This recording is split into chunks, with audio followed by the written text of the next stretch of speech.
የኦሪት ዘፍጥረት መጽሐፍ የሰው ልጅ በእግዚአብሔር አርአያና አምሳል መፈጠሩን እንዴት ባለ መልኩ እንዳስተማረን ስንመለከት ባለፈው ሳምንት ያጠናነውን የሰው ልጅን ምስል በብሉይ ኪዳን የሰው ልጅ እንዴት እንደተገለጠ ሐሳቡ እንዴት እንደነበረ እግዚአብሔር በሰው ልጅ ላይ ያለው ዓላማ ምን እንደነበረ የሰው ልጅ በእግዚአብሔር አርአያና አምሳል ተፈጠረ ስንል ምን ማለታችን እንደሆነ ተመልክተን ነበርና ያንን ትምህርት ማጠቃለያ ለመስጠት በእግዚአብሔር አርአያና አምሳል መፈጠር የሰው ልጅ ከእግዚአብሔር ጋር ያለውን የአባትና ልጅ ግንኙነት ማሳያ እንደሆነ ተመልክተን ነበር። አዳም በአርአያውና በአምሳሉ የሆነ ወንድ ልጅ ወለደ፣ ስለዚህ ስሙንም ሴት ብሎ ጠራው የሚለውን የመጽሐፍ ቅዱስ ክፍል ተመልክተን በአርአያና በአምሳል መፈጠር የሚለው ከአባት ጋር ያለ ቀጥተኛ ግንኙነትን የሚያመለክት እንደሆነ ተመልክተን ነበር። ስለዚህ የሰው ልጅ በእግዚአብሔር አርአያና አምሳል የመፈጠሩ ቁም ነገር ከእግዚአብሔር ጋር የአባትና ልጅ ግንኙነት እንዳለው ማሳያ ነው ማለት ነው። ከዚህ ባሻገር ባለፈው ጥናታችን የተመለከትነው የሰው ልጅ ለዘላለማዊ ደስታ የተፈጠረ በጊዜያዊ ዓለም ውስጥ የሚያልፍ ዘላለማዊ ፍጡር ነው። ይሄ ዘላለማዊ ፍጡር በሌላ በምንም ነገር ሳይሆን የእግዚአብሔርን መልክ ለብሶ የከበረ ነው። ከቅድስት ሥላሴ ልብ ውስጥ እንደመውጣቱ ደግሞ ከመሰሎቹ ጋር ህብረት የሚያደርግ ነው። ስለዚህ እግዚአብሔር አምላክ የሰውን ልጅ ወንድና ሴት አድርጎ ፈጠራቸው የሚለውን ተመልክተን ነበር። ስለዚህ የሰው ልጅ ከቅድስት ሥላሴ ልብ ውስጥ ስለወጣ በባህሪው ህብረት ማድረግ ስላለበት ብቸኝነት የሰው ልጅ መልክ ስላልሆነ ለባህሪው የምትሆነው ተስማሚ ረዳት ጓደኛ አፈጥርለታለሁ ብሎ እግዚአብሔር አምላክ በገባው ቃል ኪዳን መሰረት የምትሆነውን ተስማሚ ረዳት እንደፈጠረለት አዳምም እሷን ሲያያት የሕያዋን ሁሉ እናት ትሆን ዘንድ ሔዋን ብሎ ስም እንዳወጣላት አዳምና ሔዋን ህብረት እንደነበራቸው በመካከላቸው ባለ ህብረትና በመካከላቸው ባለ ፍቅር ደግሞ ከቅድስት ሥላሴ ህልውና ይካፈሉ እንደነበረ ተመልክተን ነበር። ስለዚህ የሰው ልጅ ከቅድስት ሥላሴ ልብ እንደመውጣቱ ከመሰሎቹ ጋር ህብረት የሚያደርግ በነፍስና በስጋ የተገመደ ፈቃድና አእምሮ ያለው በእግዚአብሔር አርአያና አምሳል የተፈጠረ በፍጥረት ሁሉ ላይ የተገለጠ የእግዚአብሔር የጌትነቱ እንደራሴ ረቂቅና የማይመረመረው አምላክ የመለኮታዊ ክብሩ የሚታይ ነጸብራቅ ነው የሰው ልጅ ተባብለን ነበር። በፍጥረት ላይ የእግዚአብሔር ጌትነት እንደራሴ ሆኖ ረቂቅና የማይመረመረው አምላክ የመለኮታዊ ክብሩ የሚታይ ነጸብራቅ ሆኖ የሰው ልጅ ተፈጥሯል ተባብለን ባለፈው ትምህርታችን ላይ ተመልክተን ነበር። ነገር ግን የሰው ልጅ ማንነት በግልጽ ለመረዳትና ምስጢሩን ሁሉ ለማወቅ ወይም ደግሞ ሰው ማን ነው ለሚለው ጥያቄ ሰው ማለት ይሄ ነው የሚል እንግጩን የሚናገር መልስ ለመስጠት የፈጣሪውን ማንነት ማወቅና የፈጣሪውን ልብ መመርመር ሐሳቡንም ማስተዋል ያስፈልጋል። ነገር ግን የፈጣሪውን ልብ መመርመርና ሐሳቡንም ማስተዋል የሚሞከር ነገር አይደለም። ስለዚህ ከኛ አስቀድመው የዚህን ነገር ጥበብ የተረዱ ስለ እግዚአብሔር ሐሳብና ስለ ማስተዋሉ ሲናገሩ በቅዱስ ጳውሎስ አንደበት ይሄንን ጥበብ ምን አይነት ጥበብ እንደሆነ ሲያስተምሩ ሐዋርያው ቅዱስ ጳውሎስ ወደ ሮም ሰዎች በላከው መልእክቱ ምዕራፍ 11 ቁጥር 34 ላይ እንደሚናገረው የጌታን ልብ ያወቀ ማን ነው ወይስ አማካሪው ማን ነበር እያለ ጥበቡ የማይመረመር ኃይሉ የማይለካ ሰማይ ዙፋኑ ምድርም የእግሩ መረገጫ የሆነ እናመሳስለው ዘንድ አምሳልና ኩያ የሌለው የዘላለም ጌታ መሆኑን ይመሰክራል። ስለዚህ የሰው ልጅ በመላ ማንነቱ ለመረዳትና ለመተንተን አስቀድመን ፈጣሪው በሰው ልጅ ላይ ስላለው ዓላማና ሐሳብ የፈጣሪውን ልብ መመርመር ያስፈልጋል። የፈጣሪውን ልብ መመርመር ደግሞ ከአቅማችን በላይ ነው። ማንም እሱን ሊመረምረው፣ ማንም እሱን ሊፈትነው፣ ማንም ሐሳቡንና ልቡን ሊያውቅ የሚችል ፍጥረት የለም። ስለዚህ ይሄ የሰው ልጅ የዚህ የዘላለማዊው ጌታ ልብ የረጨው የህይወት ደም ነው።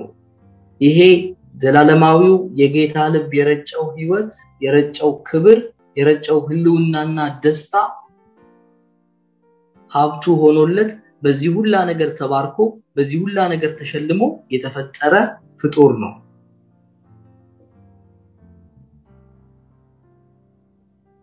እነዚህ ሁሉ ነገሮች የምንናገረው እግዚአብሔር ለሰው ልጅ ካደረገለት መልካም ነገር የተነሳ ፈጣሪ ለፍጥሩ ካደረገለት መልካም ነገር የተነሳ ፈጣሪ ከሰጠው ጸጋ የተነሳ ጸጋው በሰው ልጅ ላይ ካፈራቸው ፍሬዎች ተነስተን ስለ ፈጣሪው እንናገራለን እንጂ በሰው ላይ በተከናወነው ነገር ስለ ፈጣሪው የምንናገረው ነገር ሁሉ ውስን ነው። በሰው ላይ ስለተከናወነው ነገር ስለ ፈጣሪው የምንናገረው ነገር በሰው ላይ የምንመለከተውና የምናስተውለው በስሜት ዋሳቶቻችን ልንረዳው በአእምሮአችንም ልናብራራው የምንችለው ውስን ነገር ብቻ ነው። ያ ማለት ስለ ፈጣሪው ሁሉንም ነገር እናውቃለን ማለት ግን አይደለም። ፈጣሪው በማይመረመር ጥበብ የሰው ልጅ ከፈጠረ የሰው ልጅ ከፈጠረበት ጥበብ በላይ የሆነ ጥበብ ነው ማለት ነው። ስለዚህ ወደዛ ጥበብ መድረስ የሚችል ማንም የለም። እግዚአብሔር አምላክ እንድናውቀው እንድንወደው እንድናመልከው እሱንም በማወቃችን በመውደዳችንና እሱንም በማምለካችን የበለጠ እሱን እየመሰልን ከሱ ጋር ዘላለማዊ ህብረት እናደርግ ዘንድ በክብር የምንገለጥበትን የትንሣኤ ቀናችንን በተስፋ እየተጠባበቅን በዚህ ግዚያዊ በሆነው ዓለም የምንጓዝ ከልጁ ከጌታችን ከክርስቶስ ጋር ተከታዮቹና ደቀ መዛሙርቶቹ ሆነን የምንራመድ ወንዶችና ሴቶች ልጆች ነን እንጂ እግዚአብሔርን ፈታተን በልካችን ገጣጥመን እግዚአብሔር ማለት እንዲህ ነው ብለን የምናብራራው ቀመር አይደለም። እግዚአብሔር የሚኖር ህይወት ነው። በልጁ በጌታችን በኢየሱስ ክርስቶስ መልክ በተሰራን መጠን የበለጠ ያወቅነው የበለጠ እየመሰልነው የበለጠ እየቀረብነው የምንሄደው የሚኖር ህይወት ነው እንጂ እግዚአብሔር የሚጠና የሚሸመደድ የሚታወቅ ቁም ነገር አይደለም። ስለዚህ የሰው ልጅ በመጽሐፍ ቅዱስ ግንዛቤ ማን ነው ስንል የሰው ልጅ በመጽሐፍ ቅዱስ ግንዛቤ የእግዚአብሔር እንደራሴና የጌትነቱ ባላደራ ነው። እግዚአብሔር እንደራሴና የጌትነቱ ባላደራ ነው። በኦሪት ዘፍጥረት ምዕራፍ 1 ከቁጥር 26 እስከ 28 የተጻፈውን ቁም ነገር ስናነብ ወይም ደግሞ በኦሪት ዘፍጥረት ምዕራፍ 9 ቁጥር 7 ላይ እግዚአብሔር ለኖህና ለልጆቹ የተናገረውን ቃል ኪዳን ስናነብ እግዚአብሔር አምላክ የሰው ልጅ በፍጥረቱ ላይ እንደራሴ አድርጎ ፍጥረትን እንዲገዛና እንዲንከባከበው እንደሾመው እንመለከታለን። እዚህ ላይ ቆመን ጥያቄ መጠየቅ ያለብን ዋነኛ ሐሳብ የሰው ልጅ የእግዚአብሔር እንደራሴና የጌትነቱ ባላደራ ነው ሲባል እኛ ራሳችን አንደኛ ከራሳችን ጋር ሁለተኛ ከሌሎች ሰዎች ጋር ሶስተኛ ከተፈጥሮ ጋር አራተኛ ከእግዚአብሔር ጋር ባለን ግንኙነት የት ቦታ ላይ ነው የቆምነው ብለን መሰረታዊ ጥያቄ እንድንጠይቅ እድል ይሰጠናል። ከራሴ ጋር ባለን ግንኙነት የእግዚአብሔር እንደራሴና የጌትነቱ ባላደራ ሆኛለሁ ወይ? በህይወቴ ለእግዚአብሔር ያልተገዛ እኔን የሚገዛኝ ባዕድ ነገር አለ ወይስ ህይወቴ ለእግዚአብሔር የተገዛ ቁም ነገር ነው? ከተፈጥሮ ጋር ባለኝ ግንኙነት መንግስት ነው ዛፍ መቁረጥ መጥፎ ነው ብሎ የሚነግረኝ በየመንገዱ ቆሻሻ መጣል አጸያፊ ነገር ነው ብሎ የሚነግረኝ መንግስት ነው? እጄን መታጠብ መልካም ነገር ነው ብሎ የሚነግረኝ መንግስት ነው? ወይስ ከተፈጥሮ ጋር ባለኝ ግንኙነት እንዴት ነው ተፈጥሮን የምጠቀመው? ተፈጥሮን የምጠቀመው ተፈጥሮ ለተፈጠረበት ዓላማ እየዋለ ፍጥረትን ሁሉ እየቀደስኩኝ ለእግዚአብሔር የተቀደሰ ደስ የሚያሰኝ መስዋዕት አድርጌ በማቅረብ ሂደት ነው? ወይስ ተፈጥሮን የምጠቀመው ለነገ ባለማሰብ እኔ ከሞት ሰርዶ አይብቀል አይነት በሆነ ግንዛቤ ውስጥ ሆኜ ነው? እነዚህ ነገሮች ቀላል የሚመስሉ ነገር ግን በጣም እግዚአብሔር እያንዳንዳችንን የሚለካበት ቁም ነገሮች ናቸው። በትንሽ ነገር ከታመንክ በብዙ ነገር ላይ ትሾማለህ። በትንሽ ነገር ካልታመንክ ግን ብዙውን ነገር ማን ይሰጣል ብሎ ጌታ በወንጌል እንደጻፈው ማታ ከክፍላችን ስንወጣ መብራታችን እየበራ ትተነው የምንወጣ ከሆነ የስነ ምህዳር ኃጢያት ነው። ሰው በሌለበት መብራቱ ስለሚበራ ጥቅም ስለሌለው ሆን ብለን ጥቅም የሌለውን ነገር እያደረግን ነውና የስነ ምህዳር ኃጢያት እንሰራለን። ወይም ጧት ተነስተን ጥርሳችንን ስንቦርሽ ጥርሳችንን እየቦረሽን ውሃው ግን እየፈሰሰ እንተዋለን። ጥርሳችንን በሳሙና አጥበን ስንጨርስ ውሃውን እንጠቀመው። እስከዛ ድረስ ውሃው በባዶ ይፈሳል። ነገር ግን በሌላኛው የዓለም ክፍል ውሃ ያላገኙ ውሃ ለማግኘት በጣም የሚሰቃዩ በርካታ ሰዎች አሉ። ስለዚህ ከተፈጥሮ ጋር ባለን ግንኙነት እንዴት ነው ራሳችንን የምንገመግመው? የሰው ልጅ የእግዚአብሔር እንደራሴና የጌትነቱ ባለአደራ ነው ሲባል ከተፈጥሮ ጋር ባለን ግንኙነት እንዴት ነው ያለነው? ከሌሎች ሰዎች ጋር ባለን ግንኙነትስ እንዴት ነው ያለነው? ጓደኝነታቸውን የምንፈልገው በሐሳባችን እስከ ተስማሙ ድረስ ብቻ? ጓደኝነታቸውን የምንፈልገው የሚያስደስተንን ነገር እስካደረጉልን ድረስ ብቻ ነው? አንድ ቀን ከተቃወሙ አንድ ቀን አብረን እንሂድ ያልናቸው ቦታ አይ ዛሬ የሚገኝም ካሉ አንድ ቀን እኛ ካሰብነው የተለየ ሐሳብ ካሰቡ አንድ ቀን እኛ ከቆምንበት የተለየ ቦታ ላይ ከቆሙ ጓደኝነቱ ያበቃ ይሆን?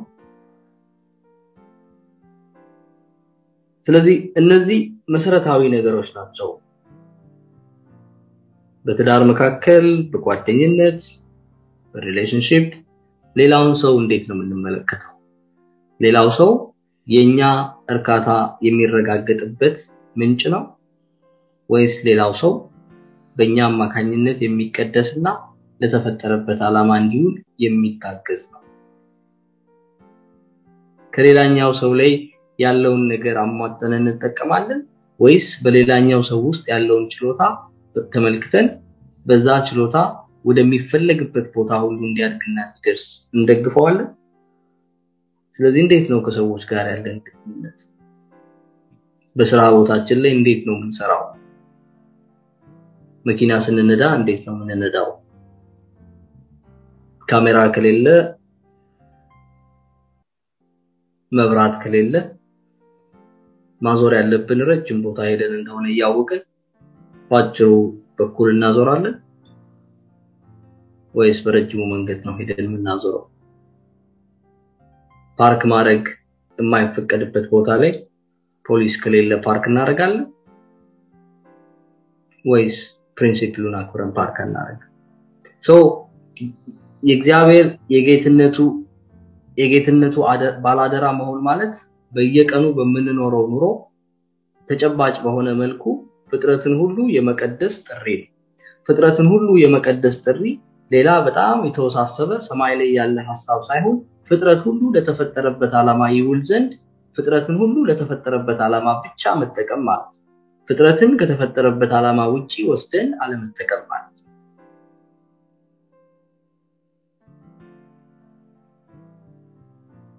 ስለዚህ የሰው ልጅ በፍጥረት ሁሉ ላይ እንደራሴ እንዲሆን ፍጥረትን እንዲገዛ እንዲንከባከበው እግዚአብሔር ሾሞታል ስንል እግዚአብሔር ከሹመቱ ጋር ኃላፊነት አለው።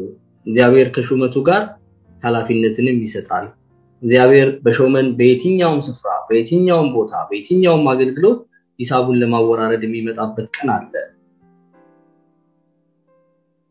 ስለዚህ ሂሳቡን ሊያወራረድ መዝገቡን በሚከፍትበት ቀን አንተ ታማኝና ደግ አገልጋይ ተብለን ለመጠራት በዕለት ተዕለት ህይወታችን በትንሽ ትኩረት ሰጥተን መንቀሳቀስ ትኩረት ሰጥተን መኖር ይገባናል ማለት ነው። እዚህ ላይ ማወቅ ያለብን ትልቁ ቁም ነገር የሰው ልጅ በእግዚአብሔር አርአያና አምሳል በመፈጠሩ ከእግዚአብሔር ጌትነት ስለሚካፈል በፍጥረት ላይ ያለው ገዥነት ከእግዚአብሔር የተሰጠው ጸጋ ስለ ጸጋ ስንማር በመጀመሪያው የጸጋ ትርጓሜያችን ጌታው ለባሪያው ከሚያደርግለት መልካም ነገር የተነሳ ከእግዚአብሔር ከተሰጠው ጸጋ የተነሳ በጸጋ የሆነ ጌትነት ነው እንጂ ከሰው ልጅ ከራሱ የተነሳ ጌትነት አይደለም። ስለዚህ ከእግዚአብሔር ጸጋ አንፃር በጸጋ የሆነ ጌትነት እንደሆነ ካወቅን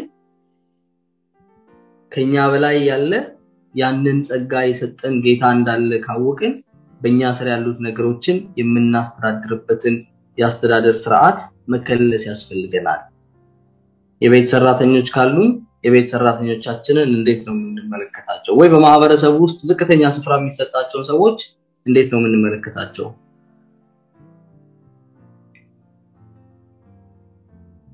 የኔ ቢጤ የሆኑትን ሰዎች ከካፌ የተረፈ ምግብ ሲሰጣቸው አግኝተው ነው ብለን እንከራከራለን ወይስ ለምን ትራፊ ይሰጧቸዋል? ከኛ እኩል ንጹህ ምግብ መብላት አለባቸው ብለን ነው የምንከራከረው?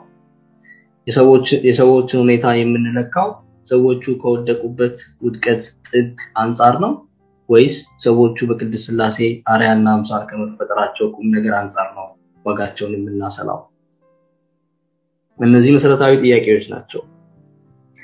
በጸጋ የሆነ ጌትነት ተሰጥቶናል ማለት ጌትነቱን የሰጠን የጸጋ ሁሉ ባለቤት የሰጠንንም ነገር ከኛ ጋር ሊተሳሰብ እመጣለሁ ባለበት ጊዜ እንደ ቃሉ ታማኝነት የሚገለጥና የሚመጣ ነገርን ሁሉ ከእጃችን የሚያሰላ ጌታ አለ ማለት ነው።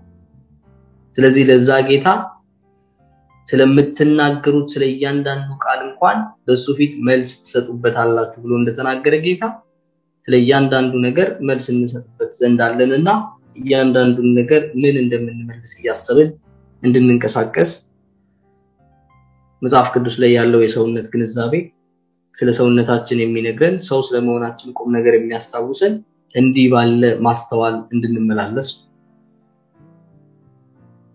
ስለዚህ ከእግዚአብሔር ጌትነት በጸጋ የሚካፈለው የሰው ልጅ በፍጥረት ላይ የእግዚአብሔር አምባሳደር ሹም ነው። የሹመት በፍጥረት ሁሉ ላይ እንደ ፈጣሪ የመሆን ኃላፊነት ነው። እንደ ፈጣሪ የመሆን ኃላፊነት ማለት እንደፈለኩኝ የማረግ ኃላፊነት ሳይሆን የመመገብ የመቀደስና የማስተዳደር ኃላፊነት ነው። መጀመሪያ በኤደን ገነት ለአዳም ተሰጥቶት የነበረው የሰውነቱ ጥበብ ይሄ ነበረ። ሰው የመሆኑ ልኬት ነገርን ሁሉ የመመገብ ነገርን ሁሉ የመቀደስ ነገርን ሁሉ ደግሞ እንደ ባለጸጋነቱ መጠን በጸጋ በሆነለት ጌትነት ማስተዳደር። ስለዚህ ከሰዎች ጋር ባለን ግንኙነት ብቻ ሳይሆን ከተፈጥሮ ጋር ባለን ግንኙነት ብቻ ሳይሆን ከእግዚአብሔር ጋር ባለን ግንኙነት ብቻ ሳይሆን ከራሳችን ጋርም በእነዚህ በሶስቱ ደረጃዎች ጤናማ የሆነ ግንኙነት እንዲኖረን ያስፈልጋል።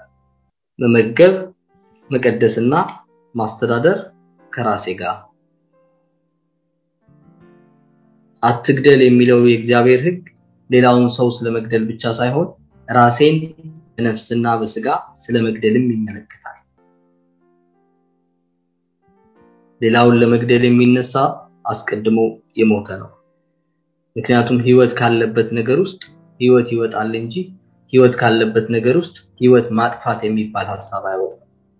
ቀድሞ በህይወት የሌለ በጨለማ የሚመላለስ ግን ወዳለበት ጨለማ ማንንም ለመጎተት እጁን ሲዘረጋ በድንግዝግዝ ነው፣ አያስተውልም፣ አያይም። ስለዚህ የያዘውን ሁሉ ወደዛ ጨለማ ጎትቶ ያወርዳል።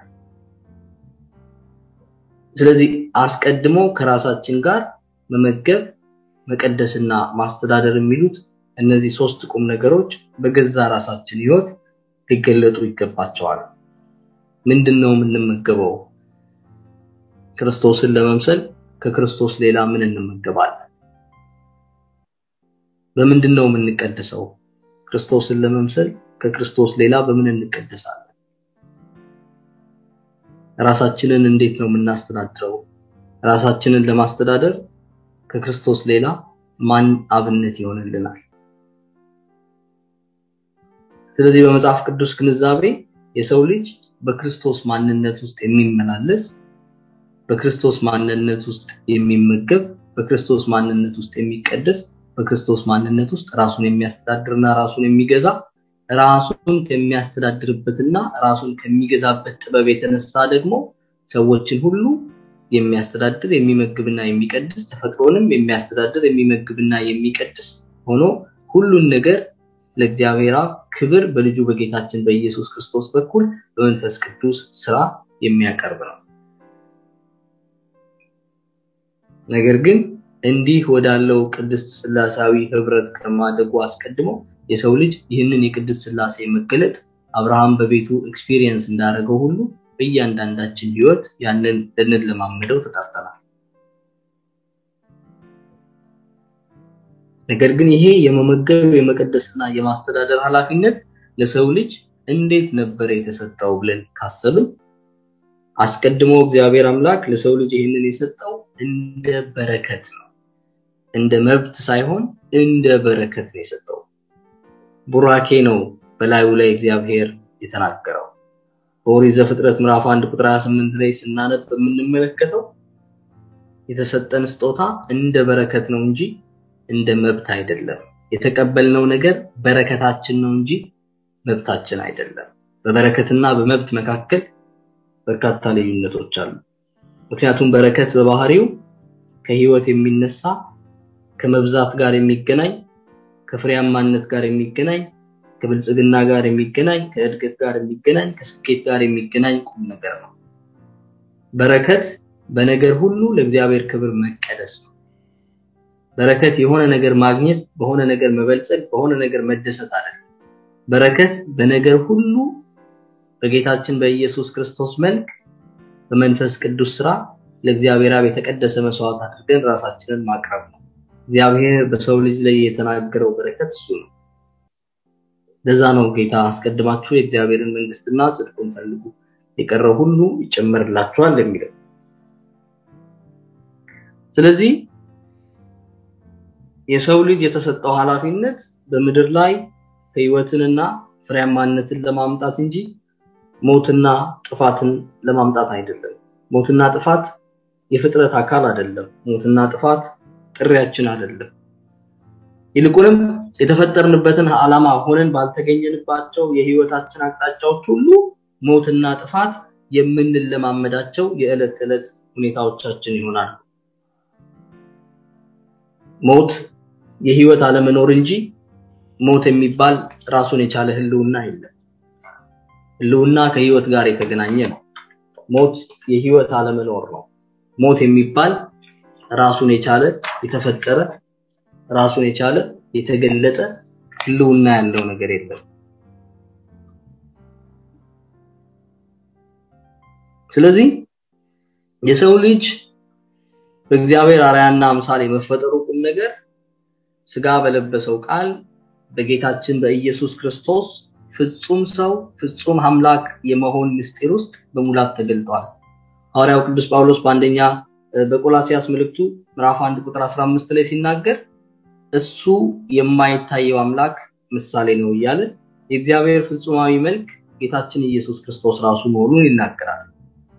እግዚአብሔር ራሱን የገለጠበትና ያነጋገረን በኢየሱስ ክርስቶስ ሰው መሆን እንደመሆኑ መጠን በሱ በኩል በጌታችን በኢየሱስ ክርስቶስ በኩል ካልሆነ በስተቀር እግዚአብሔር ምን እንደሚመስል ወይም እግዚአብሔር ምን እንደሆነ ማወቅ አንችልም። ለዛ ነው ሐዋርያው ቅዱስ ጳውሎስ እንድንድንበት ከሰማይ በታች ከክርስቶስ ኢየሱስ ስም በቀር የተሰጠን ሌላ ስም የለም የሚል።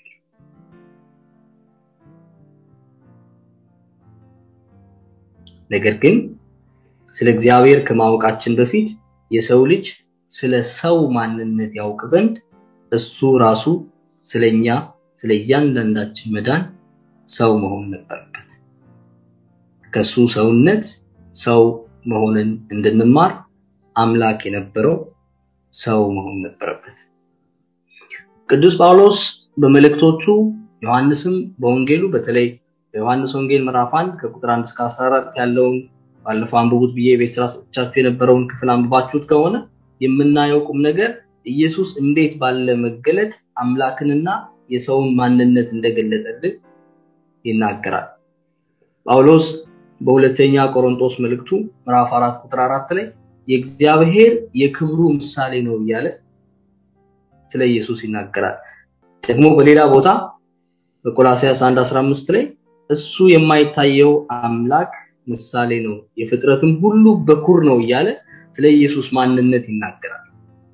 ወይም ደግሞ ወደ ዕብራውያን መጽሐፍ ሄደን የዕብራውያንን መጽሐፍ ብናነብ የዕብራውያን መጽሐፍ ምዕራፍ 1 ቁጥር 3 ላይ እሱ የክብሩ መንጸባረቅና የባህሪው ምሳሌ ሆኖ ተገልጧል እያለ ሐዋርያው ቅዱስ ጳውሎስ ይናገራል።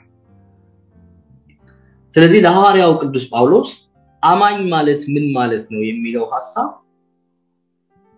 አማኝ ምን እንደሆነ ሲያስተምር አማኝ መሆን ማለት በኢየሱስ ክርስቶስ መልክ መገለጥ መሆኑን ይናገራል። ስለዚህ ክርስቲያኖች አማኞች ወደዚህ መልክ መገለጥ እንዲመጡ ሲያበረታታቸው በአንደኛ ቆሮንቶስ ምዕራፍ 11 ቁጥር 1 ላይ እኔ ክርስቶስን እንደምመስል እናንተ ደግሞ እኔን ምሰሉ እያለ ጳውሎስ ይናገራል። ጳውሎስ እኔ ክርስቶስን እንደምመስል እናንተ እኔን ምሰሉ ሲል ክርስቶስ እውነተኛው ምስል እንደሆነ ጳውሎስ ክርስቶስን ወደ መምሰል እንደደረሰ ለዚህም ነው በመልእክቶቹ አሁን በእኔ ውስጥ የሚኖረው ክርስቶስ ነው እንጂ እኔ አይደለሁም ብሎ የጻፈው። ስለዚህ እሱ ክርስቶስን ወደ መምሰል ስለደረሰ ሌሎቹም ደግሞ ወደዛ መገለጥ ይመጡ ዘንድ ክርስቶስን ወደ መምሰል ይመጡ ዘንድ ጳውሎስን እንዲመስሉ ጳውሎስን በመምሰል ውስጥ ከዛ ደግሞ ክርስቶስን ወደ መምሰል እንዲያድጉ በጸጋ ቀስ በቀስ ወደ ክርስቶስ ማንነት እንዲያድጉ ወደ ክርስቶስ መገለጥ እንዲመጡ ሲያበረታታቸው እንመለከታለን።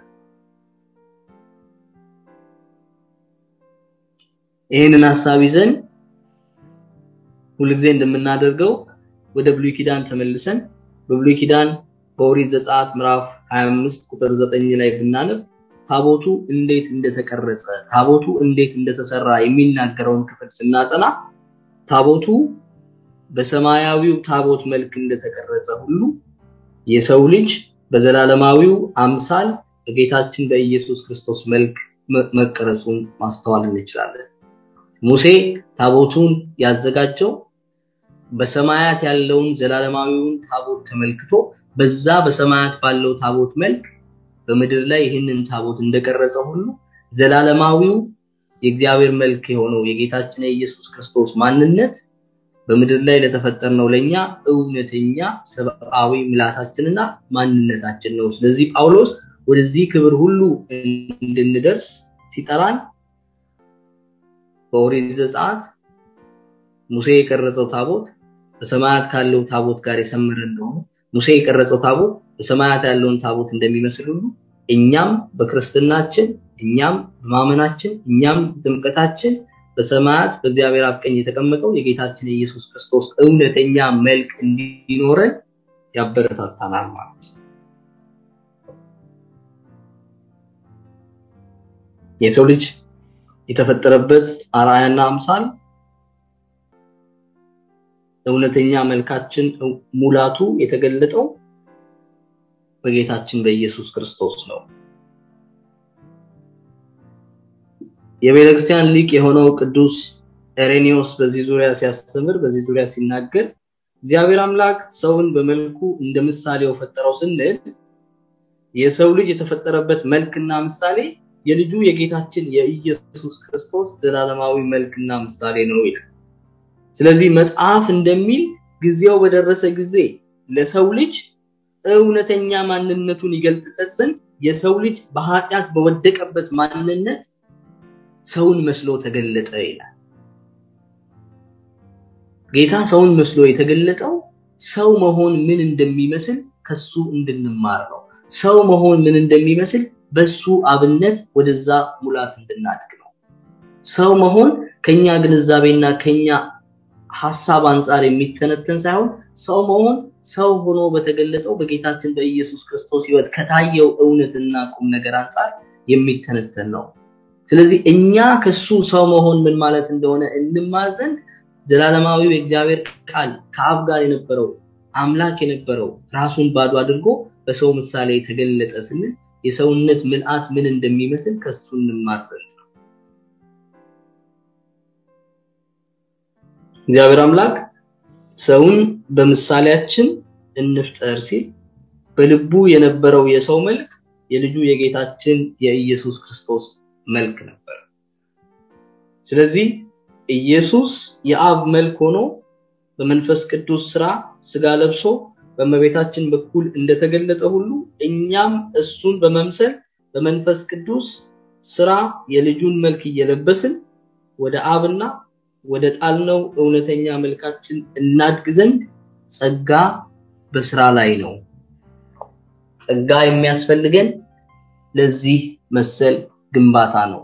ጸጋ የሚያስፈልገን ጸድቀናልና አልጸደቅንም ለሚለው ጥያቄ ሳይሆን ጸጋ የሚያስፈልገን በልጁ በጌታችን በኢየሱስ ክርስቶስ መልክ በመሰራት በመንፈስ ቅዱስ አማካኝነት በአብ ዘንድ በሱ ፊት እሱን ደስ የሚያሰኝ የተቀደሰ መስዋዕት ሆነን ማደግ ወደምንችልበት ማንነት እንዲያስገባን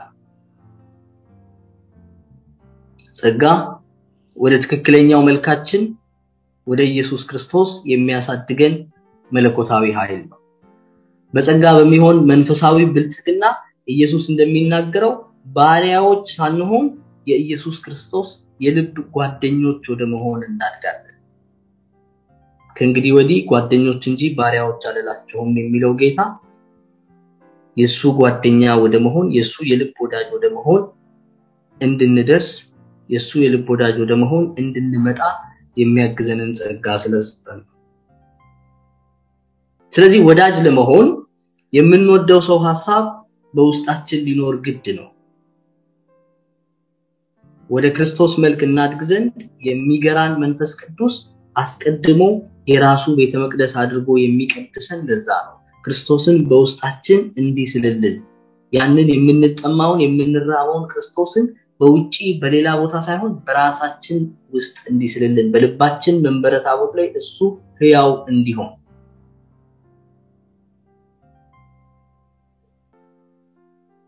ወደዚህ ማንነት እንድንመጣ ጌታችን ኢየሱስ ክርስቶስ ሰው መሆን ነበረበት። ስለዚህ ክርስቶስ ከኃጢአት ነፃ ያደርገናል ስንል አዳምና ሔዋን ያጡትን ህብረትና የፍጥረት ተዋረድ ሥርዓት መልሶ በጸጋ ያድሳል ማለታችን ነው። ይህ መለየት በሰውና በተፈጥሮ መካከል ብቻ ሳይሆን የሰው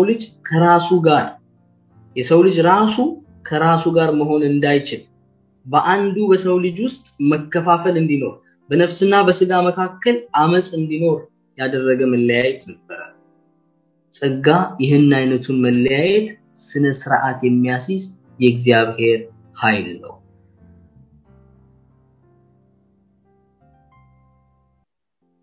ክርስቶስ ያደረገው ፈውስ ሰው በራሱ ላይ እግዚአብሔርን በመሾም ራሱን ለፈጣሪው በማስገዛቱ ጨዋነት ፍጥረትን ሁሉ ለራሱ የሚያስገዛበትን የጸጋ ጌትነቱን ዳግም መቀበልና የእግዚአብሔር እንደራሴ የመሆን ስልጣኑን ዳግም ማስጠበቅ የሚችልበትን አቅም ነው የሰጠው።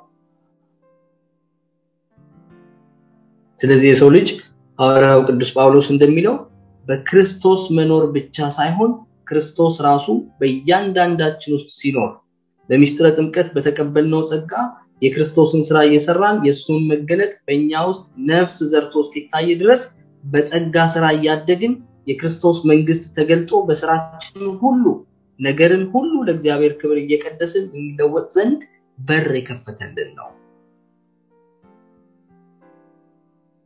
ነገር ግን በጸጋ ማደግ ማለት ምን ማለት ነው?